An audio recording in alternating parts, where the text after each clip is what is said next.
이 지구상에 있는 언어 중에서 몇 개의 언어가 우리가 상형 문자, 픽토그래프 이렇게 부릅니다. 근데 그런 것들은 이 언어가 생겨서 글자가 생겨서 이제 사용하기 시작하면서부터 이렇게 전해 내려오는데 왜 이 말씀을 드리냐면은 구약 성경은 히브리어로 기록이 되어 있죠. 그 히브리어로 기록되어 있는데 이 히브리어가 상형 문자에서 시작됐어요, 사실은. 그래서 이 알파벳 하나하나에 의미가 다 담겨 있죠. 그런데 그 예를 한번 보겠습니다. 예를 들면 이제 이렇게 여기 보면 상형 문자, 픽토그래프인데 이 중국어로 한번 보겠습니다. 여기 중국어, 우리 배선자죠. 배선자가 있는데 참 재밌는 게 누가 가르쳐 주지 않았는데 이렇게 그 왼쪽에 이게 배죠, 배. 그러니까 원래 이 모양이 어떻게 되어 있는 건가 하면 이렇게 배가 이렇게 있고 이제 노를 젓고 사람이 여기서 이렇게 노 젓는다. 이거를 이제 문자로 바꾼 거죠. 그래서 그렇게 되었는데 자 보세요. 자, 팔은 8이죠. 입구자를 썼어요. 그러니까 뭐예요? 8명이 배 안에 들어간 게 배의 시작이에요. 뭐죠? 노아의 방주죠. 근데 왜 저 밑에다가 8자에다 사람 인자를 안 쓰고 구를 썼느냐, 입구자를. 우리가 밥을 같이 먹는 사람들 뭐라고 그래요? 우리 식구. 그렇지, 입구지. 그러니까 저건 한 가족이구나 라고 다 들어있는 거예요. 그러니까 이 노아의 방주 안에 8명이 들어갔던 것이 중국어도 상형 문자에서 시작됐기 때문에 그렇게 된 거고. 다음 글자. 자, 의가 justice, righteousness나 justice를 많이 쓰는데, 이 righteousness라는 말, 의로운 말, 의롭다라는 말은 참 희한한 거예요. 잠깐만요. 왜 희한하냐면은, 우리가 생각할 때 의라는 거, righteousness라는 거는, 의롭다라는 것은, 그죠? 의로운 행동을 한다든지, 이런 걸 먼저 떠올리는데, 이 한자는 정확하게 무엇이 하나님 앞에 의가 되는지를 보여준 거예요. 뭐예요? 이게 두 개의 단어가 합성됐죠. 양자하고 나아자예요. 그러니까 내가 양을 이고 이렇게 하나님 앞에 나올 때 뭐가 된다? 의롭게 된다. 무슨 말인지 아시겠죠? 그러면 구약시대 때는 율법이 613가지가 있어요. 근데 그 613가지를 다 지킬 만한 사람이 없는 거예요. 그렇죠? 그럼 율법을 범하면 그것이 범죄가 되죠. 그럼 그 죄를 지은 사람들은 하나님께 가까이 나올 수도 없고 하나님을 만날 수도 없고 하나님의 음성을 들을 수도 없어요. 그야말로 하나님과 단절이 이루어지는 거죠. 그럴 때 어떻게 했는가 하면은 우리가 성막이나 성전에 보면은 어떻게 한다? 양을 한 마리 가져오는 거예요. 예배자가 양을 가져오는 거예요. 그리고 양의 머리에다가 손을 얹고, 양 한 마리 잠깐 나와봐.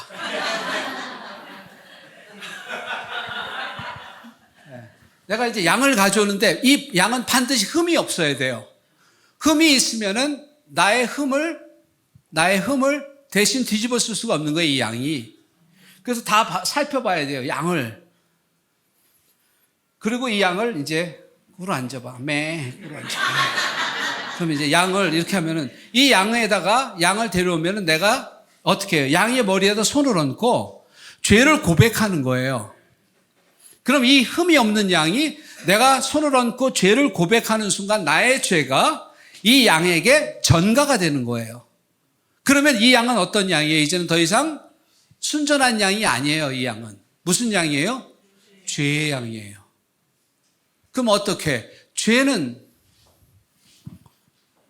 힘들어? 괜찮지? 착한 양이에요. 죄는 우리가 생각할 때 하나님은 너무나 자비롭고 위대하신 분이니까 사랑이 많으셔서 우리가 죄를 고백하기 때문에 그럼 너 용서받아라 하고 용서해 주는 걸로 생각하는 용서의 개념은 비성경적이에요. 여러분, 죄는 용서받을 수 없습니다. 우리 예일교회하고 또 우리 오신 팀들은 저 강부사님들은 수준이 높아 확실히. 여기서 아멘이 나온다는 건 대단한 거예요. 딴 데서 이렇게 얘기하면 이거 혹시 또 다른 뭐 교리 아니야? 이러는데 왜냐하면요. 죄는 심판받아야 끝나요. 죄는 죽어야 끝나는 거예요. 죽어야. 그게 하나님의 의예요. 그러면은 나의 죄가 하나님이 자비로우셔서 옛다 너 용서받아라 하는 게 아니란 얘기예요. 누군가가 그 죄의 대가를 지불해야 되는데 생명인 거예요. 그럼 이 양은 죄의 양이 됐어요. 내 죄를 뒤집어 쓴 거예요. 그러면은 이 양이 죽잖아요. 이렇게 피 흘리고. 잡아서 번제단 위에 올려놓는단 말이에요. 다 태워서 올립니다. 그럼 어떻게 되는 거예요? 나의 죄가 양 안에서 정죄되고 나의 죄가 양이 심판받을 죽을 때 죽음으로 끝나는 거예요. 그래서 여기 양 안에서 완전히 끝난 거예요. 이렇게 되면은 이 양은 죽고 나는 하나님 앞에 의롭다고 서는 거예요. 그러면은 이 피를 가지고 제사장들이 지성소까지 성소 1년에 한 차례씩 대속제일에는 지성소까지 들어가는 거예요. 무엇으로? 피로. 양의 피로. 맞습니까? Thank you. 네, thank you. 이게 이 상형 문자가 우리에게 보여주는 굉장히 중요한 내용이란 얘기예요. 한 잔 뭐 한두 개 하나만 더 볼까요? 뭐 또. 오케이. 자, 이게 무슨 자예요? 무슨 자예요? 죄잔 아니죠, 이거.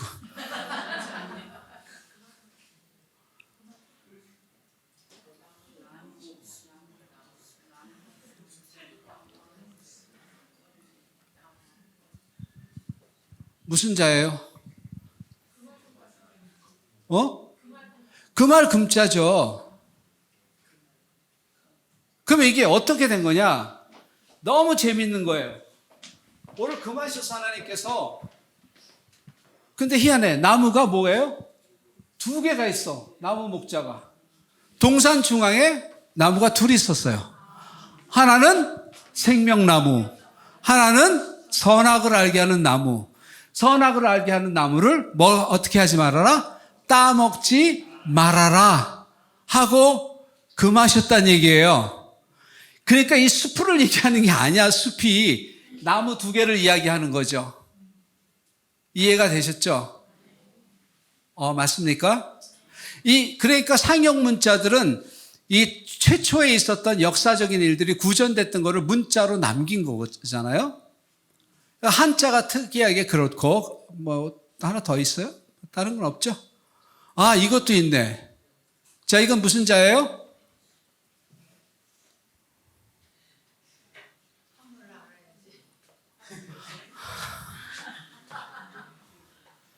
이게 무슨 자예요? 빨리 옥편 앱을 찾아서 눌러봐야지, 그러면은. 한글로 무슨 말이에요?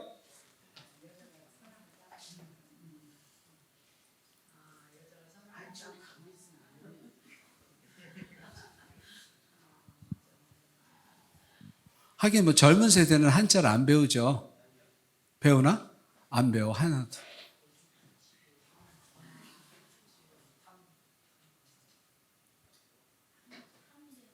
탐할 탐자. 맞습니까? 예? 탐욕 그러죠? 보통 말할 때. 그럼 탐자가 뭐, 탐할 탐자. 이게 뭐냐면은, 나무가 있어, 이렇게. 2 나무가. 그쵸?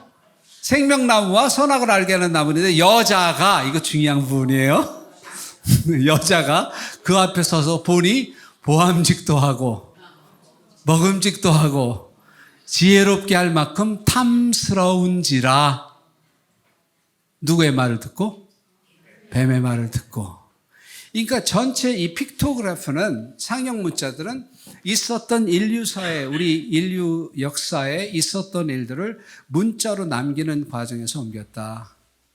그런데 히브리어도 그런 알파벳들이 다 의미를 갖고 있다. 자, 창세기 1장 1절 봅니다.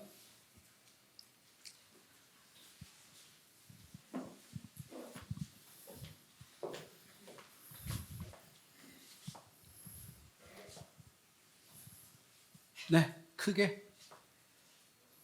자, 창세기 1장 1절입니다. 다 같이 읽습니다. 시작.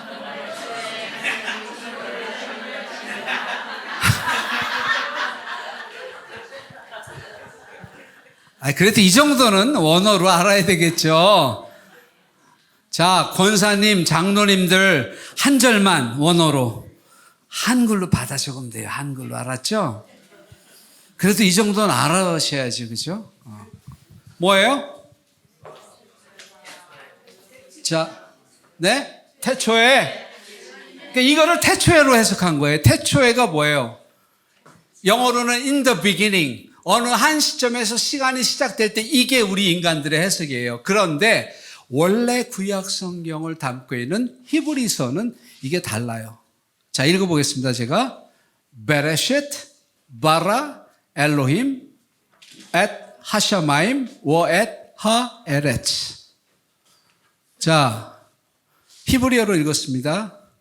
따라서 한번 해보겠습니다. 베레쉿 바라 엘로힘. 이거는 알겠다. 그죠? 엘로힘. 그죠? 자,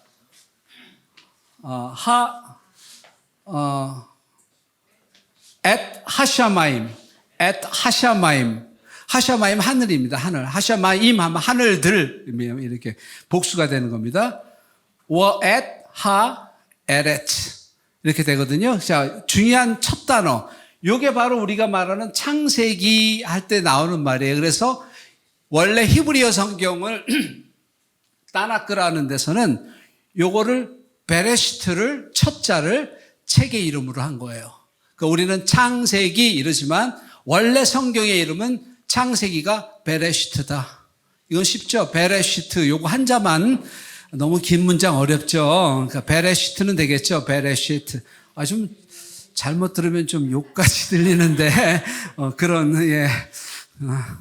그거 좀 짧게 하세요. 아셨죠? 예. 조금 길게 해야 되나? 오케이. 베레시트라는 말이 나옵니다. 태초에 이렇게 한글로 돼 있고, in the beginning 그러는데, 이거는 정확하게 이 뜻을 모르는 거예요. 여기에는 모든 알파벳에 의미가 담겨 있어요. 하나하나 전부 다. 그러면은 요 베레시트라는 단어 안에는 도대체 몇 개의 단어가 있는가? 6개의 단어가 있다. 한번 보겠습니다. 자, 우리가 베레시트 태초에 이렇게 하는데 제일 먼저 자, 래쉬. 이 래쉬라는 말은, 래쉬라는 요 가운데 래쉬는 머리 혹은 주인, 칩, 최고, 주인 이런 뜻입니다. 로시라는 말이 요 단어가 들어있고, 자, 래쉬, 래쉬가 들어있고, 그 다음에 베이트. 이게 이제 베이트가 되는데, 이 베이트라는 말은 집이라는 뜻이에요, 원래. 집, 성전 그런 뜻입니다. 또 그 다음에 여기서 바라라는 말은 창조하다 이런 뜻입니다. 그 다음에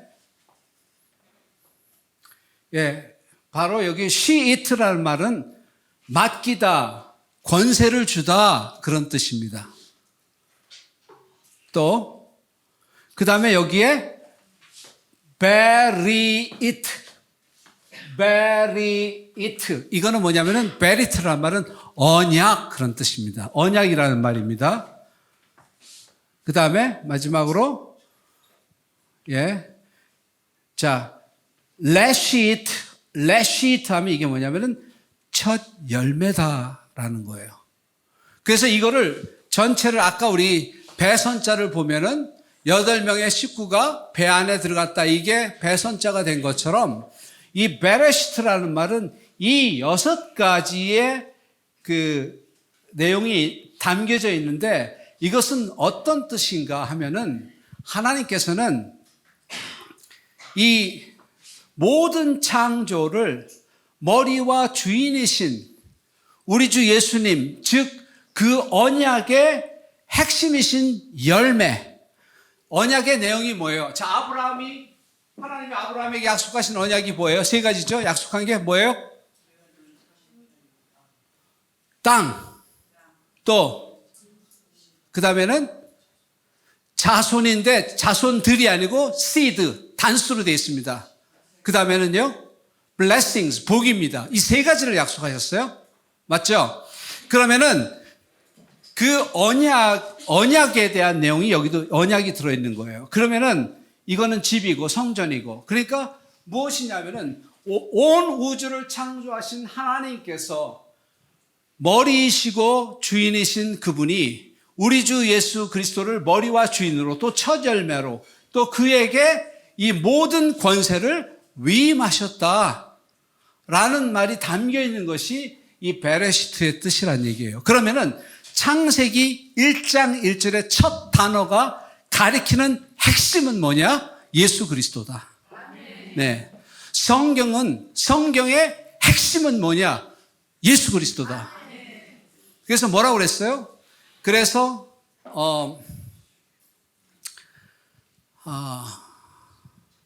마르틴 루터는 이런 말을 했어요. 성경은 구유고 그 안에 예수님이 있다. 아주 표현이 참 재미있죠? 루터가 한 말입니다. 그러면 창세기 1장 1절의 첫 단어부터 이거를 봤을 때 히브리 사람들은 아는 거예요. 그게 뭐냐면은 바로 언약의 핵심이신 메시아, 곧 주 예수 그리스도가 중심이라는 겁니다. 그리고 그분을 중심으로 성경을 볼 때 성경을 우리는 구속사적으로 해석한다 이렇게 말을 하는 거고, 성경에서 제일 중요한 것은 주인공은 주 예수 그리스도입니다. 왜냐하면 그분을 통하지 않고는 누구도 하나님께로 올 수가 없고, 그분 외에는 천하의 다른 어떤 이름으로 구원받을 수도 없고, 그분이 아니면, 그분의 피가 아니면은 우리는 이 모든 끔찍한 죄와 저주에서 자유로울 수 없기 때문입니다. 이 모든 것들 누가 하셨다? 주 예수 그리스도께서 하셨다. 그래서 창세기 1장 1절에 태초에, 이 말은 태초에 in the beginning이 아니라 바로 in the beginning, 그 시작이 바로 예수 그리스도인 거예요. 그래서 예수님은 내가 알파요 오메가다, 내가 처음이요 마지막이다, 이렇게 말씀하신 거예요. 그 말씀대로 창세기 1장 1절 베레시트는 바로 이런 주 예수 그리스도를 우리에게 증거하고 있는 거예요. 그러면은 룻기에서도 왜 저는 이 룻기가 복음서라고 이야기하는가 하면은, 자 보세요. 모든 혼돈과 어려움과 이런 것들이 다 있어요. 이런 것들이 우리에게 다가올 때 아까 말씀드린 것처럼 라이벌이 잘 되고 주변 사람들이 잘 되고 나는 잘 안 되고 이럴 때 우리는 즉시 이것이 하나님이 보내주는 시그널로 받아들여야 되는 거예요. 또 한 가지, 우리가 마음이 자꾸 덮는다고 그랬잖아요.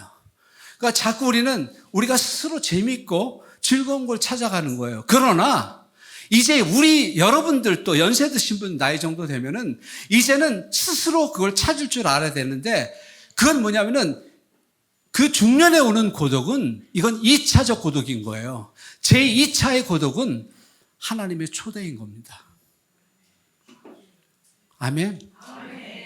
그러니까 이제는 외로워서 피하고 막 사람들하고 몰려다니고 뭐 산악회가고 무슨 모임과 이런 거에 관심을 두는 게 아니라, 어떤 외로움이 우리 가운데 찾아왔을 때 이거는 하나님의 초대라는 걸 알아야 되는 거예요. 그리고 하나님이 사랑하는 사람들은 그 환경을 조성하기 위해서 사랑하는 남편, 자식, 뭐 아내, 뭐 무슨 사업, 이런 모든 것들을 차단하실 수도 있어요. 왜냐하면은 이 땅에 사는 짧은 기간은요, 영원에 비하면 점도 안 되잖아요. 근데 여러분, 기차가 오면 기차를 탈 기차 플랫폼에다가 대리석으로 거기다가 집 짓겠습니까? 아니면 여러분 뭐 금장으로 텐트를 치시겠습니까? 14K로? 안 하잖아요. 왜? 차 오면은 바로 타고 떠나는 거잖아요. 맞습니까? 그것처럼 아주 찰나적인 삶을 사는 거예요. 여기서 가장 중요한 것이 무엇인가라는 것을 생각해야 되는데 그게 바로 하나님의 부르심인 거예요. 이 제2차적 고독, 제2의 고독을 받아들일 수 있는 사람이 어떤 사람인가 하면은 바로 성소 안에 부름을 받은 거예요. 제사장들 중에 두 종류의 제사장이 있어요. 한 명은 뜰에서 섬기는 사람이에요. 그거는 재밌어요. 왜? 나무 패고, 장작 패고, 뭐 양 잡고, 뭐 가져온 사람들하고 얘기도 하고 잘 있어, 뭐 또 족한 잘 있어 하는데 진짜 하나님을 섬기러 성소 안에 들어가는 사람은 휘장문을 열고 성막문을 열고 성소 안에 들어가는 거예요. 거기는 자연의 빛도 안 들어와요. 오직 등대에서 비추는 빛 안에서 떡상에서 떡을 먹고 분향단에서 향 피우고 그 등대에서 흘러나오는 빛 가운데 움직이는 거예요. 맨발로. 외부와 완전히 차단되고 고립된 것 같은데 바로 그렇게 하나님의 임재 앞에 서는 사람 때문에 이스라엘이 유지되고 이스라엘이 보호되는 것처럼 바로 그런 사람을 찾는 거예요. 그래서 이 휘장을 열고 안으로 들어가는 거는 고독한 선택입니다. 이거를 두려워할 필요도 없고 주저할 필요도 없습니다. 이거는 하나님의 축복인 거예요. 그래서 우리가 환경적으로 어떤 것에 왔을 때 하나님의 시그널을 빨리 들어야 되는 거예요. 직간접적으로 이거는 제가 말씀드렸잖아요. 이거는 죄의 문제가 어쩌면 아닐 수도 있어요. 아까는 죄라고 그러다 또 죄의 문제가 아닌 것 같다. 이게 무슨 말이에요? 여러분을 헷갈리게 하려는 게 아니라 죄의 문제보다 더 중요한 것은 뭐냐면은 믿음의 문제인 거예요. 그 관계에 대한 믿음인 거예요. 여러분이 갖고 있는. 왜 사람들이 실패하는 줄 아십니까? 왜 우리가 열매 맺는 삶을 못 사는 줄 아십니까? 죄를 지어서라고 생각하십니까? 아닙니다. 성령을 따라 사는 법을 모르고 성령을 따라서 헌신하지 못하기 때문이지 죄의 문제 때문이 아닌 경우가 훨씬 많다는 이야기예요. 이해하셨습니까? 이 말은 죄를 가볍게 여긴다는 말은 결코 아닙니다. 그러면은 보세요. 나오미에게 일어난 모든 사건은 왜? 하나님께서 말씀하셨어요. 분명히 성경에. 그래서 룻기에 가서 보면은 너무 정확하게 그게 표현되어 있죠. 다시 룻기 1장으로 잠깐 가서 빨리 보고 룻기에 보면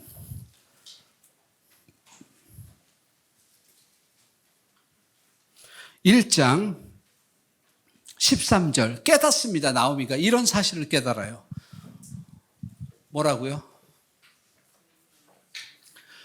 여기에 보면 후반절에 보면 여호와의 손이 나를 치셨으므로 나는 너희로 말미암아 더욱 마음이 아프도다. 나오미가 결국 깨달은 것은 재수없게 내 남편이 어쩌다 사고가 났지? 어떻게 하다 두 아들이 재수없게 바이러스에 걸려갖고 그냥 비명행사했나? 이렇게 본 게 아니라 이게 뭔가 하나님께서 개입하고 있고 보내는 시그널이라는 걸 깨달는 그게 뭐냐면은 바로 여호와의 손이라는 거예요.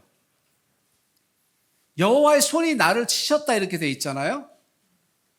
여기에 보면은 Because the Lord's hand has gone out against me. 하나님의 손이 나오미를 거스렸다는 거예요. 이거는 아무리 노력해도 이건 안 되는 거예요. 하나님이 열면 닫을 사람이 없고 한 번 닫으면 열 사람이 없습니다. 교만한데도 승승장구 잘 나가는 건 내버려 두세요. 그 사람은 멸망받을 사람이기 때문에 그런 거예요. 그런데 내가 잘 안 되고 망하는 거는 이건 축복인 거예요. 왜? 하나님은 부르고 계신 거예요. 이거를 비교해서 인간적인 실패로 받아들이면 안 되는 거예요. 왜 하나님의 승리와 성공을 인간적인 실패로 해석합니까? 틀린 거죠. 하나님의 손이 어게인스트 했다. 그래서 뭐라고 말해요? 오르바가 갔으니까 너도 가라. 오르바가 어떻게 갔냐면은 여기 15절에 보니까 뭐라고요? 너의 동서를 따라서 돌아가라. 그 동서는 그 백성과 그의 신들에게로 돌아갔다. 신들에게로 돌아갔다는 거예요. 그랬더니 룻이 어머니를 떠나며 어머니를 따르지 말고 돌아가라고 강권하지 말라는 거예요. 그러면서 아주 유명한 고백을 하죠. 어머니께서 가시는 곳에 나도 가고 어머니께서 머무시는 곳에 나도 머물겠나이다. 어머니의 백성이 나의 백성이 되고 어머니의 하나님이 나의 하나님이 되시리니. 이 고백으로 말미암아서 모압 이방 여자가 예수님의 족보 가운데 이 나중에 어떻게 돼요? 룻이 누구예요? 다윗 왕의 증조모잖아요. 그렇죠? 예, 나중에 맨 끝에 나와요, 4장에. 어떻게 되는지 마지막 끝에. 그래서 어머니께서 죽으시는 곳에서 나도 죽어 거기 묻힐 것이라. 만일 내가 죽는 일 외에 어머니를 떠나면 여호와께서 내게 벌을 내리시고 더 내리시기를 원하나이다. 이렇게 말해요. 근데 여기서 중요한 게 뭐냐면은 여호와께서라고 말해요. 보통 이방인들은 그 당시에 엘로힘 이렇게 불렀어요. 근데 야훼라는 말은 언약을 맺은 백성과 하나님 사이에서 언약 백성이 하나님을 부를 때 야훼 그렇게 불렀어요. 그런데 어떻게 룻이 야훼라고 불렀을까요? 이 말은 그녀에게 뭐가 찾아왔다? 바로 언약 신앙이 그 안에 들어왔다는 거예요. 이 엄청난 일 때문에 그냥 돌아옵니다. 그래서 이제 베들레헴까지 돌아옵니다. 자, 올려보죠. 이에 두 사람이 베들레헴까지 갔더라. 베들레헴에 이를 때에 온 성읍이 그들로 말미암아 떠들며 이르기를 이가 나옴이냐? 이가 나옴이냐 하는지라. 이게 우리말 좀 어려워요. 확실히 보면은 여기 이렇게 돼 있어요. Can this be Naomi? 아니, 나오미가 이렇게 될 수 있어? 이게 진짜 나오미야? 그 말입니다. 왜 그랬을까요? 거기 살 때는 맨날 페디큐어하고 손톱 다듬고 매일 갈아가면서 색깔 칠하고 막 했는데 어느 날 갑자기 왔는데 완전히 그냥 홈레스 수준으로 온 거예요, 지금. 모든 걸 잃어버려. 그러니까 못 믿겠는 거예요. 그렇게 귀티나던 나오미가 모든 걸 다 잃어버리고 와요. 그러면서 나오미가 얼마나 짜증이 났겠어요. 나오미가 그들에게 이르되 나를 나오미라 부르지 말고. 나오미가 뭐예요? 플레전트, 즐거움이란 뜻이에요. 인생이 즐겁지가 않죠, 이제는. 남편 죽어, 두 아들 죽어, 한 자부는 돌아가, 모압 여성 데리고, 다 비웃는 이방 여자 한 명 데리고, 과부로, 둘 다 과부 아니에요? 쌍과부죠? 뭐라 그러지? 쌍과부가 아니고 뭐라 그러나? 죄송해요. 말을 해놓고 보니까 이상하다. 뭐라 그러지? 엄마 과부, 딸, 며느리 과부에? 뭐 혹시 아는 분 계세요? 나중에 문자로 알려주세요. 댓글 달아주세요. 그래서 나오미라고 부르지 말라는 거예요. 좀 지금 뭔가 지금 가시가 삐쭉삐쭉 솟았어요. 괜히 주변에 보면 괜히 좀 삐쭉삐쭉한 사람들이 있죠? 불쌍히 좀 여겨주세요. 분명히 지금 뭔가 안에 문제를 겪고 있는 거예요. 교회가 그걸 품어야지 어떡하겠어요. 그래서 여기 이제 Don't call me now, she told me. Call me, 나를 뭐라고 부르라? 말하라고 불러라. 말하라 부르라. 이는 하고 전능자가 나를 심히 괴롭게 하셨다. 이런 표현을 써요. 그러면서 자기 고백 나오죠? 내가 풍족하게 나갔더니 맞잖아요. 갈 때 007 가방에다 달러 박아서 꽉꽉 채워갖고 나갔는데 어떻게 해요? 여호와께서 내게 비어 돌아오게 하셨느니라. 여호와께서 나를 징벌하셨고 전능자가 나를 괴롭게 하셨거늘 너희가 어찌 나를 나오미라 부르느냐 하니라 이렇게 말합니다. 자, 저는 이거는 뭐 다른데 주석이 없는 내용입니다. 제가 했으니까 그냥. 저는 이거를 나오미 현상이다.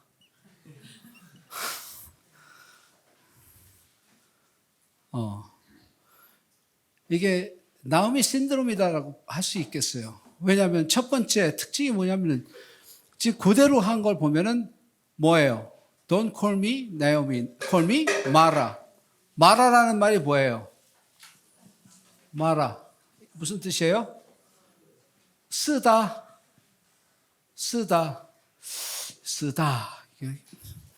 영어는 한 단어로 간단한데 bitterness. 씁쓸한 쓴 기분 있죠. 뭐 쓴뿌리 났다 그런 것처럼. 쓴 마음, 쓰다. 두 번째, 또 뭐라고 그랬어요? 나를 심히 어떻게 했다? 20절에 저기 나오네. My life very bitter 이렇게 돼 있죠. 20절에는. 그 다음에 I went away for 그러니까 나로 비어서 돌아오게 왔다. 비어서 돌아오게 했다. 뭐예요? 이거를 어떻게 해야 되나? 자, 이거를 우리가 이제 그냥 emptiness. 김지원 목사님, emptiness. 뭐라고 그래야 돼요? 공허함. 세 번째, 또 뭐예요? affliction. 여기 보면은 afflicted me 이렇게 돼 있죠. 징벌하셨다. 징벌. 네 번째, brought, Almighty has brought misfortune. misfortune이란 말 들어봤죠? 뭐든지 재수 없는 일, 왕재수. 재수 없다. 왕재수 없음.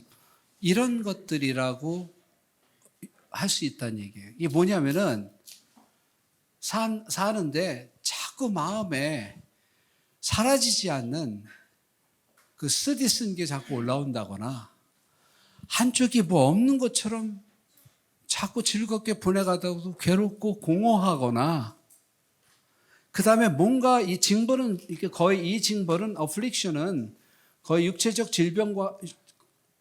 질병을 말합니다. 왜냐하면 이건 나오미의 간증이기 때문에 남편과 두 아들이 죽은 과정에 대한 고백이라고 봐야 돼요. 그리고 뭐든지 하면은 안 되는 거예요. 90% 됐다가 꼭 안 되는 사람들. 얘기 들어보면 다 된 것 같아. 그래서 됐어? 하고 다음날 오면 안 됐어. 그게 얼만큼 재수 없느냐 하면은 자, 여기, 무료로 여기, 축산 여기에서 지금 축협에서 이번에 모든 이 닭을 판매하기 위해서 자, 공짜로 지금 15분 지금 무료로 배분하고 있습니다 하고 방송 나가서 막 줄 서서 후다닥 섰어요. 그래서 다 받아 한 마리씩. 내가 이제 딱 받았더니 죄송합니다. 행사 끝났습니다. 꼭 내 앞에서 왜 하필이면 이런 것들을 가리켜서 뭔가 misfortune이다 이거예요. 그런데 나오미는 이걸 어떻게 해석했는가 하면은 하나님의 손이 나를 징벌했다는 겁니다. 이렇게 받아들인 거예요. 자, 그럼 여기까지 들으면 이거는 정말 재미없고 재수없는 얘기예요. 그죠? 별로 좋은 소식이 아니에요. 그런데 이 핵심은 뭐냐면은 이 나오미가 이런 상황에서 하나님께로 돌아왔다는 사실 한 가지 때문에 완전히 삶이 바뀌는 게 이 룻기서 2장에 나와 있는데 우리가 약속으로 좀 받을 필요는 있어요. 자, 보면요. 2장 1절에 그 친족이 나와요. relative라고 되어 있는데 이 친족은 보통 친족이 아니에요. 2장 1절부터 보면 나오미의 남편 엘리멜렉의 친족으로 유력한 자가 있으니 보아스더라. 그런데 모압 여인 룻이 나오미에게 이제 나 가서 이삭 줍겠다. 그러니까 과부들이 할 일이 없는 거예요. 유대 사회는 더 그랬어요. 할 일 없으니까 뭐 직업을 변변히 가져요. 지금같이 남녀 평등 이런 것도 아니고 여자들과 아이들은 수에 치지도 않았어요. 쉴 때 하나, 둘, 셋, 넷 이렇게 쳤단 말이에요. 이스라엘에서 카운트 숫자를 셀 때 그 정도였으니 얼마나 더 비참해요. 남편 없다는 게. 보호자가 없다는 말이잖아요. 그랬는데 이삭을 죽겠다는 거죠. 그러니까 가서 주서라 그랬어요. 그런데 보세요. 룻이 3절에 보니까 룻이 가서 베는 자를 따라 밭에서 이삭을 줍는데 우연히 엘리멜렉의 친족 보아스에게 속한 밭에 이르렀더라. 이게 우연같이 보이죠.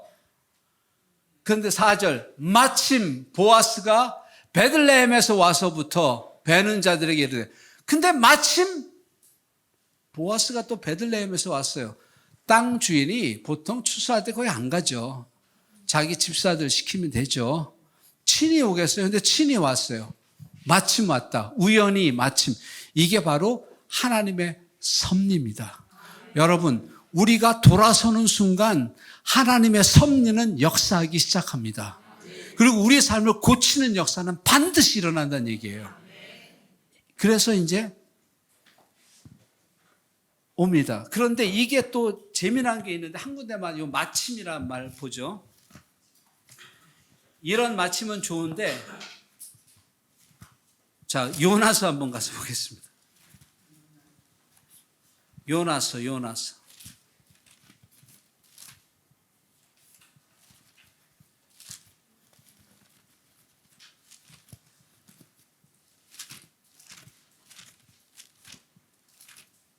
요나서에 보면,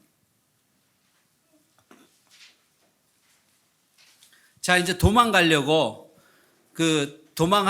하나님이 이제 그 요나에게 니느웨 적국에 가서 말씀 전하니까 피하려고 그러는데 3절 한번 보죠. 1장 3절. 그러나 요나가 여호와의 얼굴을 피하려 일어나 다시로 도망치라 욥바로 내려갔더니 마침 다시스로 가는 배를 만난지라. 근데 저 배가 1년에 딱 2번 있는 배예요. 저게 욥바에서 시작해서 타시시라는 거 스페인이거든요. 굉장히 먼 거리죠. 지중해까지 건너서 갔다 오는 배인데 1년에 2번 있는 배가 거기 딱 기다리고 있는 거예요. 그러니까 이게 안 될 때도 이게 이렇게 되는 거예요. 조심하세요. 세상에서 우리가 뭔가 좀 이렇게 세상적으로 해보려고 할 때 딱 마침 이게 혹시 내가 이거 하나님의 뜻 아니야? 이렇게 생각하고 갔다가 바다에 던져지고, 그죠? 예, 물고기에 삼킨 바 될 수 있다는 얘기죠. 이런 마침이 있는데 지금 룻기서의 마침은 돌아가서 보면 너무 아름다워요. 이걸 섭리라고 얘기하는 거예요. 그러면 이 도대체 여기서 말하는 이 장에서 이제 여러 가지 이제 얘기를 해요. 룻에 대한 칭찬도 얘기하고 막 얘기를 하는데 이 사람이 친족이라는 얘기예요. 자, 여러분이 이제 이 친족이라는 말이 나오는데 친족 이렇게 되어 있는데 우리말로는 친족 그러면 그냥 친척 같죠, 느낌에. 그게 아니고 이거를 킨스맨 리디머라고 이렇게 불러요.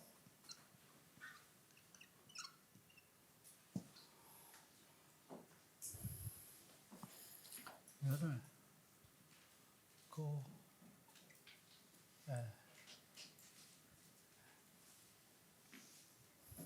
아니야, 고엘이 라멕. 그리고 자, 이걸 고엘 그렇게 얘기합니다. 고엘. 한번 읽어보세요. 잘 읽으시네, 히브리어. 바로 그겁니다. 이 고엘이라는 말은 되게 중요한 말이에요. 이 지금 구약 성경에 율법으로 정해놓으신 게 뭐냐면은, 자, 성경의 주인공은 누구라고요, 항상? 그렇죠. 이 킨스맨 리디머의 법을 만들어 놓으시고 이 고엘의 법을 제정하셔서 우리에게 고엘이 있다라는 걸 가르쳐 주는 건데, 이 친족이 해야 될 의무사항이 있어요. 의무사항. 그러면 친족의 의무사항이 뭐냐? 첫 번째, 잃어버린 땅을 도로 사줘야 한다. 이게 뭔 소리야? 자, 우리가 이렇게 친척이야. 저기, 누구를, 누구랑 할까? 그래. 혜영 두 사람, 오케이, 그래, 진표랑 하지. 편하니까. 자, 진표가, 저 친구의 이제 우리 진표의 고엘이에요. 기업물을 취하면. 이게 무슨 뜻인지를 이제부터 설명을 할 텐데, 첫 번째, 잃어버린 땅을 도로 사준다. 이게 무슨 말이냐면은, 진표한테 땅이 있었어요. 저쪽에 여기서 제일 가까운 데가 어디죠? 강남 쪽으로 가까운 데가? 무슨 동? 강남 쪽에. 몰라? 안 가봤어? 그쪽에? 그럼 요 근처 어디 갔어, 주로? 양재동. 양재동 저쪽에 보면은 산 밑에 이렇게 미대지가 있는데 거기에 지금 땅이 좀 있어요. 원래 땅이 있었어. 한 3,000평 되는데 근데 어느 날 게임한다고 게임에다 다 탕진했어. 빈털터리가 됐어요. 그러면 고엘의 의무가 뭔지 알겠어요? 내가 진표의 잃어버린 땅을 내가 돈을 주고 사서 진표의 명의로 다시 되돌려 주는 거예요. 자, 의무사항 1. 잃어버린 땅을 도로 찾아준다. 찾아주어야 한다. 기가 막힌 거예요, 이게. 이런 법이 있는 줄 몰랐죠. 율법이 정해놓은 법입니다. 이거는 나중에 한번 시간이 다 없으니까 다 못 찾아보니까 레위기 25장 이게 지금 찾는 게 아니라 레위기 25장 25절에서 26절에 있는 거니까 나중에 한번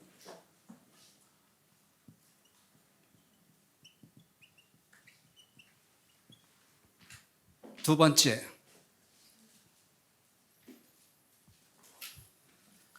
번째는 부당한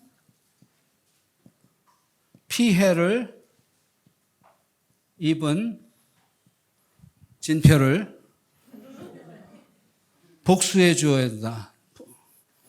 부당한 피해를 입은 친족을 대신해 복수해 주어야 한다.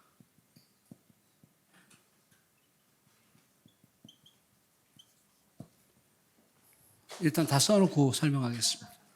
세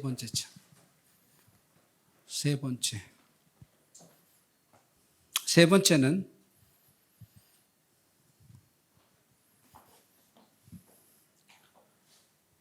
그 미망인과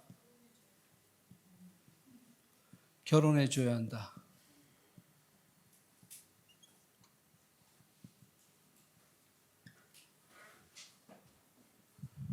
오케이. 네 번째. 심지어는 그 친족의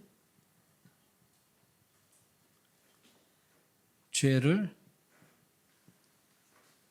벌을 죄에 대한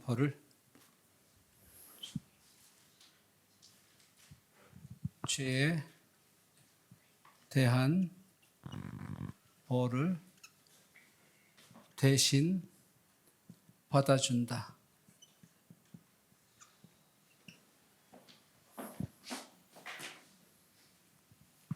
자, 이게 이제 그 고엘의 의무 조항인데요. 요거는 민수기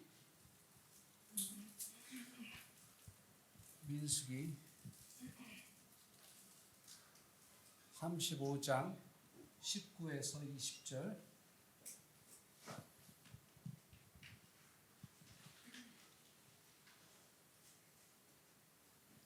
이건 민수기 5장 8절.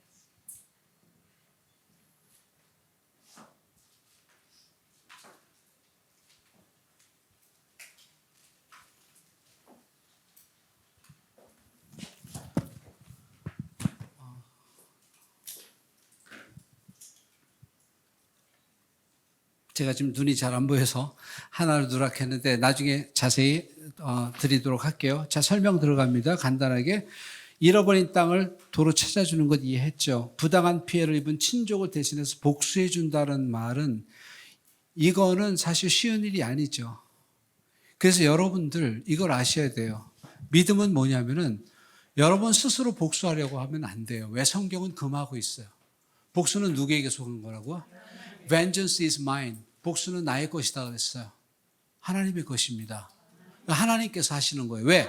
그래야만 그 킨스맨 리듬을 고엘의 의미가 실천되는 거죠. 우리에게. 세 번째, 미망인과 결혼해 준다. 이 말은 보호할 사람이 없는 미망인. 그러니까 미망인이라는 거는 미망인과 fatherless라고 얘기하죠. 고아라고 얘기하는데 가장 사회에서 약자로 불쌍히 여김을 받던 사람들이에요. 그 남편이 없으니 보호해 줄 장막이 없는 거죠. 그랬을 때 이 친족이 대신 그를 보호해 주는 거죠. 그와 결혼하는 겁니다. 그 친족의 죄에 대한 벌도 대신 받아준다. 우리나라는 체벌이 없죠. 체형이 없는데 싱가포르만 해도 이렇게 케인 스트로크라고 해서 때리는 게 있습니다. 곤장 때리는 것처럼. 대나무로. 막 30대, 40대씩 맞아요. 그 이제 진표가 맞게 생겼어. 잘못을 해서. 그러면 어떻게 해요? 나한테 얘기하는 거예요. 안 목사님이 내 친족이니까 이번에 형이 40대 나왔습니다. 제가 딱 3대만 맞을 테니까 37대는 안 목사님이 좀 맞아주세요 하는 거예요. 그럼 어떻게 해요? 친족으로서 해줘야지. 나는 지는 세대고 뜨는 세대니까. 그래. 그러면 기왕 맞는 거 내가 48로 가고 너가 2대. 그것도 맞나? 그냥 49 가자. 넌 한 대만 맞아. 하고 대신 맞아주는 거예요. 이런 것들이 고엘이에요. 그럼 우리에게 지금 말씀하시는 게 뭐냐면은 어떻게 보면 이거는 좀 불합리한 것처럼 보여요. 잘못은 이 사람이 다 했는데 왜 친족은 그 모든 잘못을 짊어지는가? 이것은 장차 오실 우리 주 예수 그리스도에 대한 모형인 거예요. 그래서 이 킨스맨 리디머, 이 고엘은 바로 예수 그리스도의 모형이요, 그림자인 거예요. 그럼 우리가 어떤 역사가 일어나는가 하면은 우리가 마음을 돌이켜서 하나님 앞에 인정하는 거예요. 하나님의 손이 나를 쳤다. 나는 내 속에 비터네스도 있고 내 마음속에 공허함도 있고 내 속에 싸움도 다툼도 있고 비참하고 일도 안 풀리고 정말 잘 안 된다. 이게 납니다, 주님. 그래서 나는 주님 앞에 나와서 주님을 의지할 수밖에 없습니다라고 솔직하게 고백하는 순간, 그분의 임재 앞에 돌아오는 순간 하나님의 역사가 시작되는데 마침 이렇게 하나님의 섭리가 역사하기 시작해서 바로 역사가 일어나는데 이 장에서 어떻게 해요? 만나잖아요. 보아스가 그를 칭찬해요. 그에게 막 또 먹을 걸 줘요. 그전에는 배고팠었는데 풍족하게 먹어요. 초에 찍어 먹어라 여기 막 하고 곡식도 막 담아서 가져와서 시므로에게 주라고 하고 그런 풍성한 회복이 시작되는 거예요. 왜 그래요? 이게 바로 기업 물을 자의 의무사항인 거고 이 친족이 있는 사람은 이걸 당연하게 이거를 기쁘게 감사함으로 받을 수 있는 거예요. 그래서 심지어는 벌까지 대신 받아주고 복수까지 해주는 바로 킨스맨 리디머를 제정한 것은 우리가 예수 그리스도를 정말 인정하고 그분과 친밀하기 위해서 마음으로부터 돌이키는 순간 그분의 우리 삶의 역사는 일어난다. 믿으십니까? 요엘서 2장 25절 보겠습니다. 요엘서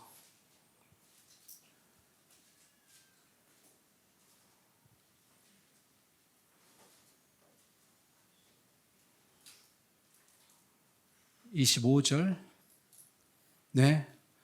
내가 전에 너희에게 보낸 큰 군대 곧 메뚜기와 느치와 황충과 팥종이가 먹은 횟수대로 너희에게 갚아주리니 I will repay you라고 되어 있습니다. I will repay you. 누가 갚아준다고요? 하나님께서 갚아주시는 겁니다. 여러분 황충이 쫓아가면서 토해내라고 얘기하지 마세요. 절대 메뚜기 토해내지 않습니다. 먹은 거. 누가 리페이 한다고요? I will repay. 하나님께서 하시는 겁니다. 여러분은 어디선가 잃어버렸어. 내가 이 사업하다 잃어버렸어. 내가 이 사업에서 제기해야지. 하지 마세요. 하나님께 받으세요. 하나님의 방법입니다. 그래서 지나간 모든 것들 가운데 황충이 와서 메뚜기가 와서 먹어버린 부분이 있어요. 어느 날 메뚜기 와서 나의 꿈도 먹어버리고 나의 인간관계도 먹어버리고 나의 돈도 먹어버리고 나의 건강도 먹어버렸어요. 이렇게 되었을 때 우리가 어떻게 그분 앞에 반응할 것인가? 우리에게는 누가 있다? 고엘, 기업 물을 자 되시는 예수 그리스도께서 계시다. 나에게 기업 물을 자가 되시기 위해서 이 땅에 오신 거예요. 우리 같은 이방인은 이 법의 보호도 못 받는데 무관한데 이걸 보여주시면서 실제로 나에게도 기업 물을 자가 되실 수 있다라고 말씀하시는 거예요. 그러면 여러분 어떤 역사가 일어납니까? 잃어버렸던 모든 것들이 회복되는 역사가 일어납니다. 믿어야 일어나죠. Yes, I know. 그럼 언제? Maybe someday. 언젠가는 언젠가. 아니요. 구체적으로 믿으시고 구체적으로 기도하고 구체적으로 기대하고 기다리면 이 역사 반드시 일어납니다. 믿으십니까? 예, 하나님의 역사는 그렇게 일어나는 거예요. 잃어버린 것들을 회복하기 시작하는. 그래서 나중에 보면은 잃어버린 게 하나도 없다라는 걸 발견하면서 기뻐하게 되는 거예요. 이게 주님의 역사입니다.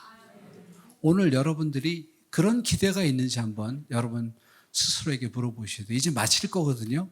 그리고 좀 이제 그룹으로 나눠서 대화할 텐데 마치기 전에 한번 진지하게 여러분이 한번 이 부분을 좀 생각해 봤으면 좋겠어요.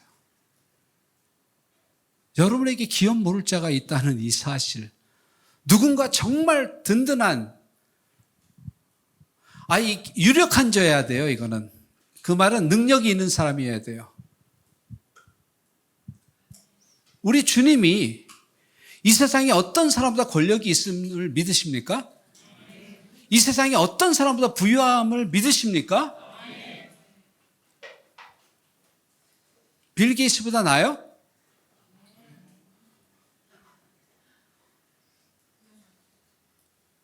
삼성 회장보다 더 부유해요? 그러면 구체적으로 그분을 향한 믿음이 있어야 되고 고백이 있어야죠. 근데 우리는 속아왔어요, 많이.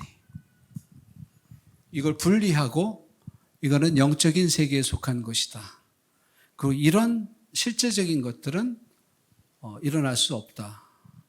잠깐만 제 이야기를 하겠습니다. 믿음이 얼마나 믿는 게 중요한 거예요. 저는요, 선교사로 파송돼서 제가 85년에 떠났으니까 굉장히 오래됐죠. 39년 이렇게 돼갑니다. 필리핀에 30년 넘게 살았어요. 거의 30년 넘게. 필리핀 사람처럼 변해갔죠, 많이. 원래 그렇게 생겼는지도 모르는데. 근데 이렇게 생각을 했었어요, 저는. 목사인데도 믿음이 없는 거예요. 말씀은 말씀인데 제가 설교를 얼마나 그 말씀을 많이 했는지 몰라요. 근데 진짜 마음으로 믿을 때 변화가 일어나고 역사가 일어나기 때문에 제가 이거를 말씀드리는 거예요. 여러분들에게 믿으라고 말씀드리는 거예요. 왜? 제가 믿고 경험해서 그래요. 선교사가 제일 어려운 게 재정적인 문제인데 저는 필리핀에서는 어떤 생각이냐면 우리한테도 이런 게 있어요. 그리스도인은 가난할수록 거룩하다라고 생각하는 분 손 들어보세요. 그래도 없네요, 여기는. 필리핀에서는 더 가난하면 poorer, holier 그래요. 가난할수록 더 거룩하다 이렇게 얘기하는데 그 틀린 말입니다. 가난도 부도 거룩과는 상관없습니다. 네, 그건 확실히 해야죠. 자, 그러면 선교사가 뭐예요? 선교사는 그 교회의 후원을 받아요. 그죠? 파송교회. 그러니까 파송교회와 커뮤니케이션도 잘해야 되고 보고서도 잘 써야 되고 맨날 생각은 어떻게든지 후원 선교비가 많이 생겨서 이 현지인들에게 많이 줘야 되는데 현지인들 스태프들을 세우고 사례를 해야 되잖아요. 그분들을. 그러면은 그전에는 맨날 월말만 되면 저는 꼭 중소기업 사장 같은 거예요. 윗돌 빼서 아랫돌 괴고 아랫돌 빼서 윗돌 괴고. 왜냐면 그거 맞춰줘야 되니까. 나는 못 먹더라도 일단 현지인들은 고생하게 하면 안 되잖아요. 또 교회에 약속한 건 다 지켜야 되잖아요. 그러니까 그런 거 다 내보내느라고 제 아내에게 생활비도 별로 많이 못 줬어요. 기적같이 살았어요. 또 그렇게 사는 것이 당연히 옳은 줄 알았어요. 27년 될 때까지 새 차를 못 타봤어요. 새 차를. 그냥 중고차 매일 고장 나는데 차 고치는데 길에다 시간 얼마나 많이 보내는지 아세요? 그 시간 다 합쳤으면 책 2권 썼을 거예요, 진짜로. 그 정도의 시간을 보냈어요. 그러니까 차 그러면은요, 옛날 그 차 했던 그 앞부분에 옥실리얼리 팬이라고 그 팬부터 라지에이터 팬부터 시작해서 마후라라고 부르죠. 머플러까지 안 갈아본 게 없는 사람이에요, 제가. 길에서 버린 시간이 엄청 많아요. 고생은 고생대로 했어요. 그래도 난 그것이 옳다라고 생각했어요. 왜? 선교사는 그렇게 사는 것이 옳은 것이다라고 생각했어요. 그래서는 항상 어렵고 힘들게 사는 것이 옳고 그 후원을 받기 위해서 기도 편지 쓰느라고 일주일 내내 끙끙거리고. 근데 이게 다른 글은 잘 쓰는데 기도 편지 글은 잘 못 쓰겠어요, 저는. 남들은 어떻게 둘셋 갖고도 열을 만드는데 열 갖고도 둘셋을 못 써내요, 저는. 그래 고민하는 거예요. 그러면서 그렇게 살다가 어느 날 제가 심각한 도전을 받아서 제 말씀을 보는데 그게 바로 뭐냐면 오병이어의 사건이에요. 오병이어의. 베세다 들녘에서 제자들이 이렇게 말을 하는 거예요. 예수님께. 예수님, 이제는 날도 저물었고 여기는 빈들이니 꼭 이야기하는 게 때와 장소를 얘기를 해요. 그러니까 예를 들면 이런 겁니다. 뭐 너무 나이가 너무 들어서 이제는. 아니면 여기는 경기도, 여기는 분당이 아니라 여기는 뭐 광주시니까 이것도 그런 거랑 똑같은 거예요. 여기 빈들이니까. 제자들이 뭐냐면 예수님께 사람들 보내서, 마을로 보내서 먹을 것도 사 먹고, 잠자리도 좀 자기 합시다. 그러니까 예수님이 보낼 거 없다. 너희가 먹을 걸 주라고. 깜짝 놀라는 겁니다. 다른 복음서에는 우리가 200데나리어너치 사와도 부족하겠다. 근데 뭐가 제가 그게 마음에 그랬는가 하면은 여기는 빈들이니까예요. Because we are here in wilderness.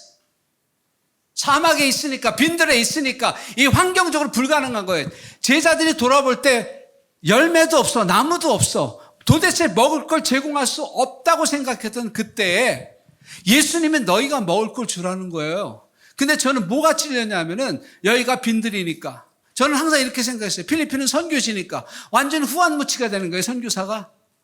선교사는 매일 얻어먹는 게 당연하고, 선교사님이 그러면 선교사는 그러는가 보다. 그러고 살아왔어요. 그냥 이거 주면 감사합니다. 준 거 다 옷 보내면 감사합니다. 별의별 일을 다 겪었어요. 선교사는 그렇게 사는 건 줄 알았어요.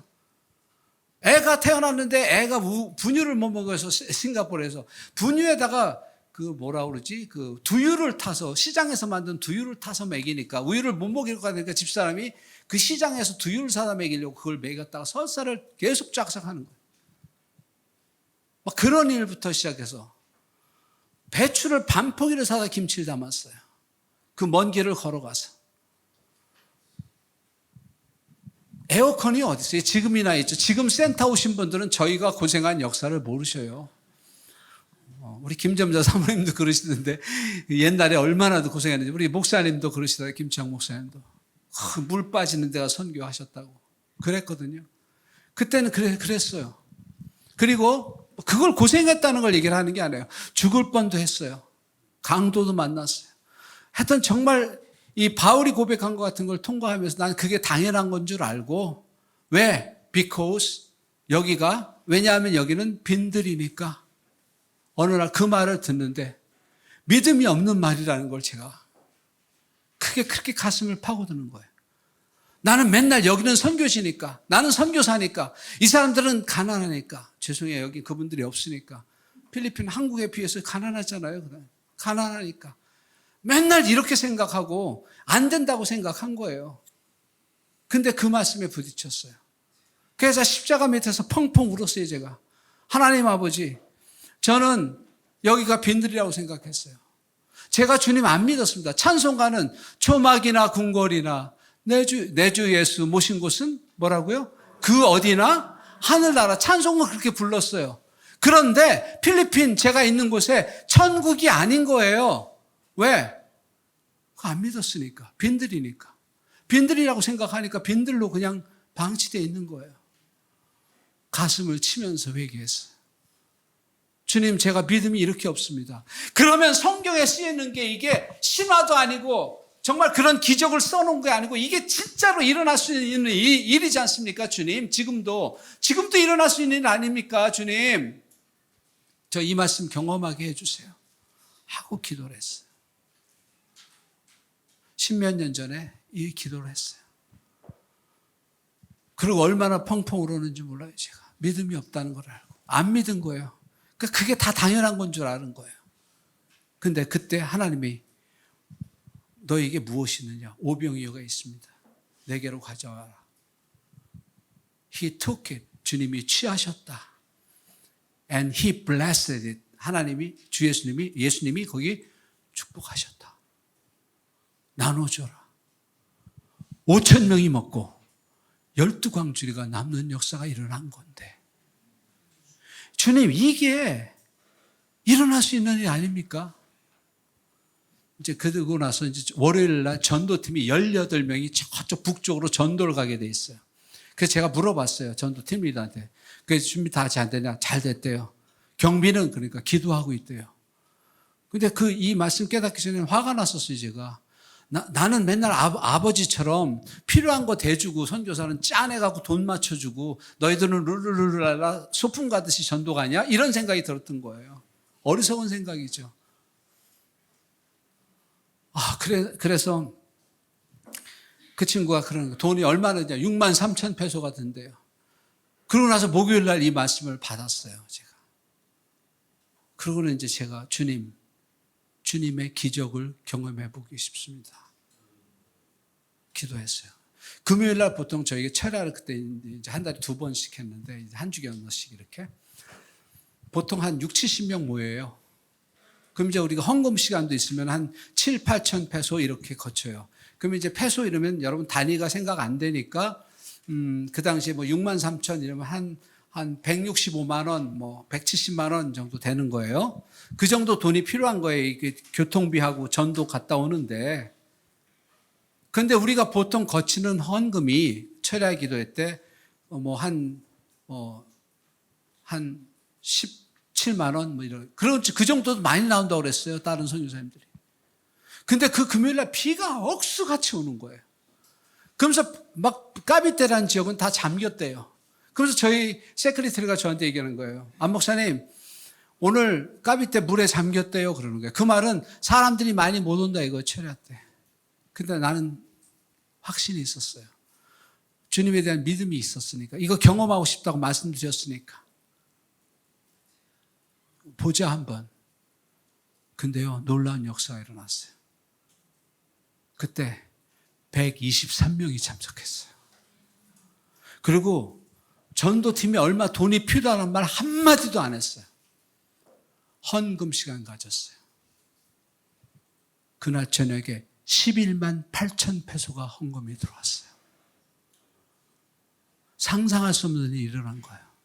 단위가 7천 8천 페소에서 11만 8천 페소가 들어왔으니까 거의 뭐 280만 원, 260만 원 돈이 한 저녁에 헌금으로 나온 거예요. 여러분, 이거 저는 전에 안 믿었었어요. 아니, 안 믿은 게 아니라 기대를 안 했지. 그리고 새 차 타고 싶은 마음 누구는 없겠어요. 그 새 차 에어컨 틀 때 나오는 그 새 차 냄새 있잖아요. 그것도 좀 맡고 싶은데 나는 선교사는 내가 메카닉이다. 메카닉이 다 됐다. 정비사만큼 됐다. 고생했다. 그런 걸 훈장처럼 생각했는데 아니었어요. 기만이었어요. 나 자신. 믿음이 없었던 거예요. 하나님 아버지, 저는 이 순간부터 제가 생각했던 모든 것들 이건 내려놓습니다.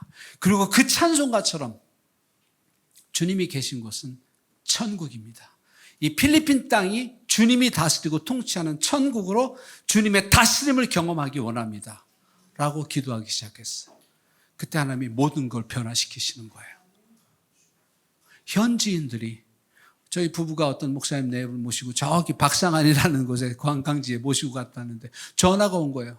안 목사님 여기 혼다로 빨리 오십시오. 혼다. 혼다로 왜 오래나? 그러니까 우리 갔어요. 현지인이 새 차를 현찰로 사가지고 2천만 원 넘는 한 2,500만 원 돈 되는 차를 사가지고 타고 가라고. 펑펑 울었어요. 일어날 수 없는 일이 일어나는 거예요. 저는 물질을 지금 얘기하는 게 아니에요, 지금. 물질이 와야 복이 된다는 걸 얘기하는 게 아니라 정말 믿는가 하는 거예요. 주님께서 이 일을 하신다는 걸 믿는가 하는 거예요. 제가 안 믿었었기 때문에 아무 일도 일어나지 않았어요. 그때부터 역사가 일어나는데요. 그것뿐만이 아니에요. 사람들 보내주시오. 필요한 물질 보내주시오. 필요한 모든 거 그냥 기도하고 의지하면 바로 이루어지는 거예요. 제가 그랬어요. 우리 피아노 좀 조율해야 되는데. 그러니까 우리 주님, 피아노 좀 조율해야 될 텐데요. 그러고 우리 나갔어요. 게이트만큼 나니까 전화가 오는 거예요. 그 친구 사모님한테. 여기 한국의 장석교회에서 오신 장로님이 조율하시는 분인데 한 군데가 나는데 한 군데를 더 한다고 한다는데 지금 TP센터 생각나서 전화했다고. 아이고 할렐루야, 우리 지금 바로 모시러 가겠습니다. 이렇게 하는 거예요. 부사가 먹고 싶대요, 어느 날. 사과가. 양해해 주세요. 그럴 때도 있잖아요. 처음엔 너무 더우니까 에어컨 생기고 에어컨 앞에 이렇게 해놓고 크리스마스 캐롤 틀어놓고요. 겨울을 느껴보려고 했던 적도 한두 번이 아니에요. 그런데 부사가 먹고 싶다. 그럼 내가 사가지고 갈게. 이따 슈퍼마켓 지나가면 그러는데 그날 오후에 딱 가더니 부사가 한 박스 있어. 이게 어떻게 된 거니까 한인 선교사회에서 추석이라고 원로 선교사, 제가 원로예요. 선교는 젊어 보이지만 선물로 갖다 놨다는 거예요. 그런 것부터 시작해가지고 하나님이 역사하는데 부족함이 없는 거예요. 저는 깜짝 놀랐어요. 주님이 다스리니까 이런 역사가 일어나는구나. 우리가 새로운 건물을 짓는데요. 그러니까 3억 2천 다 들었어요. 이거 좀 수리하고 저쪽까지 하는데 2억 8천만 원을 필리핀 분들이 헌금하셨어요. 2억 8천만 원. 한국에서 2억 8천 안 나올 겁니다. 제가 이 간증을 하는데 저기 그 광화문 세종문화관에 있는 교회 무슨 내수동 교회 제가 청년회 그 수련회를 인도했어요. 내수동 교회 청년회장이 그러더라고요. 우리는 3개월 동안에 헌금을 얘기하고 건치는데 34만 원 거쳤다고 3개월 동안. 이런 얘기를 하더라고요. 이거는요 돈의 문제가 아니에요. 믿음의 역사인 거예요. 그리고 심으면 반드시 거두는 거예요. 이거는 법칙이에요. 영적인 법칙이에요. 내일은 좀 영적인 법칙들을 좀 쭉 알아갔으면 좋겠어요. 굉장히 유익할 것 같아요. 그래서 제가 그랬어요. 주님, 이게 사실입니다. 그러니까 요즘은 주님의 다스림, 통치하심, 인도하심 이게 이루어지니까 우리 김 목사님 네 분하고 우리 팀들 필리핀 왔을 때 어때요? 우리 센터. 예, 어떻습니까? 부족해 보여요? 우리가 훨씬 더 잘 사는 것 같지 않아요?